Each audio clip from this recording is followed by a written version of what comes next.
This is not a castle. Turns out most people are pretty confused about what a castle actually is, which is understandable. Fairy tales often portray castles as fancy, luxurious homes to kings and queens, princes and princesses, but that's more of a palace.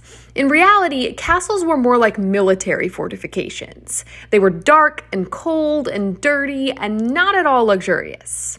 Yes, they often housed the nobility, but only because they provided security during a time of mostly chaos, not because they were fancy. Castles emerged in Europe not long after the fall of the Roman Empire in the 400s. Throughout this period, the medieval period, Middle Ages or Dark Ages, which lasted around 1,000 years, up to 100,000 castles were built. William the Conqueror is thought to have built as many as 1,000 castles in England in the 1000s alone, including Windsor Castle and the Tower of London. Early castles were built in a motte and bailey style.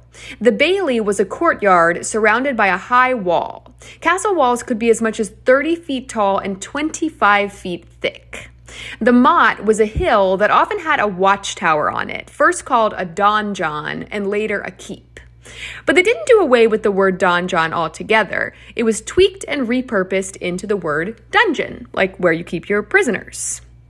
Getting into a castle would have been impossible in most cases.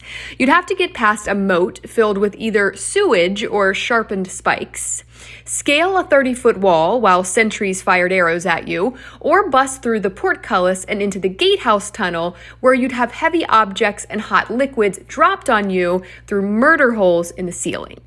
If you made it through the door at the end, locked and barred with braces, you'd enter the bailey, where you'd be shot at with arrows from all directions.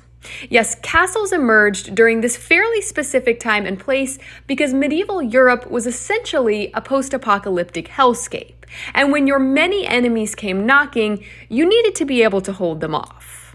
Join me this week on History Fix to learn all about castles, how and why they were built, how they worked, and why they became obsolete, wherever you get your podcasts.